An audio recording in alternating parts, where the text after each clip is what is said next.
first I was anxious. Obviously to be a dad, you do get anxious to see how things are going to pan out. Pregnancy going alright, or even what he'd look like, make sure everything's alright when he's born and whatnot. Worried about basically everything, but the excitement took over. It's just so exciting becoming a dad. So I have a lot of patience during labour because she'd be in a lot of pain and she'd be snapping a lot, which is understandable with all the pain. Just need to breathe it in and try and let it go over your head type of thing. And if you have got a mental health problem as well at the same time, and you feel, I understand, don't let it get to you, because it's nothing to do with you. She's just in pain and she just takes out the one she loves the most. So try not to get it to upset you and stuff. Time off work because I'm self-employed, bills, stuff like that, but generally writing everything down and your pros and cons, two lists, and you can sort everything out. Obviously they're the two main worries probably that goes through everyone's head. She was so tired as well when I couldn't do much for her, because I try and give her a drink and all the drink and stuff for her, but it was very stressful because I could see her in so much pain and being weak, and I couldn't really do anything to help her as much. Because we've got a 3-year-old, and he's at this age now where he wants attention, and then because Lucy, she works different shifts and things like that for a job, just in my head we're going time, but with a bit of help from people and stuff like that, and you can adapt as well, it's manageable, very manageable. The thing that I found out when I first been a dad, that I've been very excited being a dad at first, is if I'm going to bring her up properly and help her, because of my mental health in the past and being dyslexia, I thought it would be difficult to help her when she grows up, going to school and teach her how to do things at school and develop her social skills and stuff. But over the last 2 years now, because she's been 2, we've been forming a good relationship, so it's helping a little bit at the moment. But the main worry is when she does start nursery properly and start school properly, how I'm going to cope with that, with trying to help her with the English and the maths and stuff, which I was not that very good on. It's going to be a struggle, but I'm going to do what I can to help to improve, and hopefully it will improve me as well at the same time. If I could write down points of where I'd be worried, it'd be about the income of the maternity period, because being self-employed, it is hard, because you obviously I've got to work the whole time. Partner will be on maternity and the pay will be a lot less than she's getting now, so you've got to start saving now, which is the best thing to do.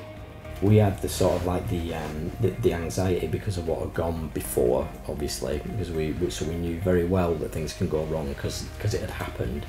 And we also had a bit of an unpleasant experience near the beginning when we were doing also like the initial scans and everything was going absolutely fine. Anne had gone for the blood tests for sort of like Down syndrome, Pateau syndrome, some of the really obscure. Anne got a phone call while she was on her own from one of the specialist nurses who came back and said, all right, well, based on the sort of like the scoring that we've done, your baby has got, I think it was a 1 in 7 chance of having Down syndrome. A limited time after the birth to have like 2, if you're lucky, 3 weeks off work. I only had 2 weeks off, and the week that I had off, she was in hospital with Jasmine for a week, so we didn't really build that much sort of relationship from birth, because I was coming and going from the hospital, and you only can stay a few hours at a time and stuff. So the first couple of weeks I thought, this is going to affect us in later life. For me, a lot of stress can worry, like what's going to happen.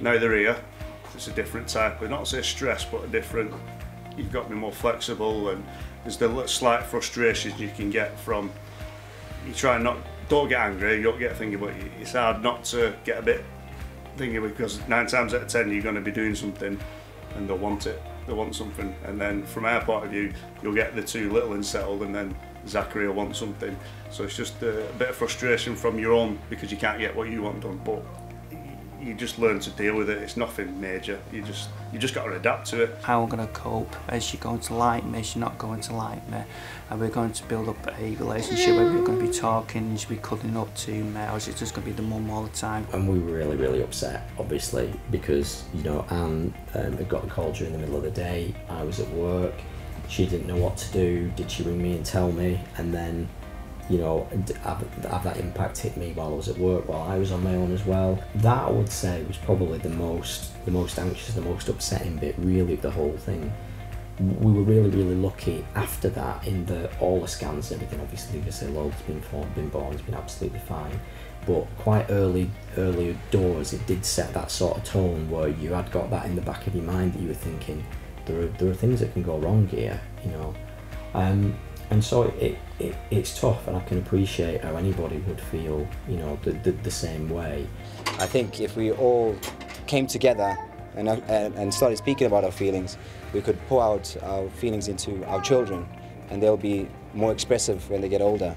And if we have people that are able to show their emotions, then we'll have happier people, because if we hold all those emotions inside and contain it, we're all just angry inside, and then we have no filter to let it through, you know what I mean? So we just need to be able to talk to our child about anger, talk to our child about sadness, and be like, it's okay to be angry, but when you're angry, let's find a few things that will make you feel a bit better, like do some drawing, take out your anger on a big piece of paper, you know what I mean? Don't hold it in, because if you hold it in, that's when you get mental issues, that's when you get people seeing psychiatrists. So you gotta let it out, you just gotta release. If you don't release anything, the tension just builds.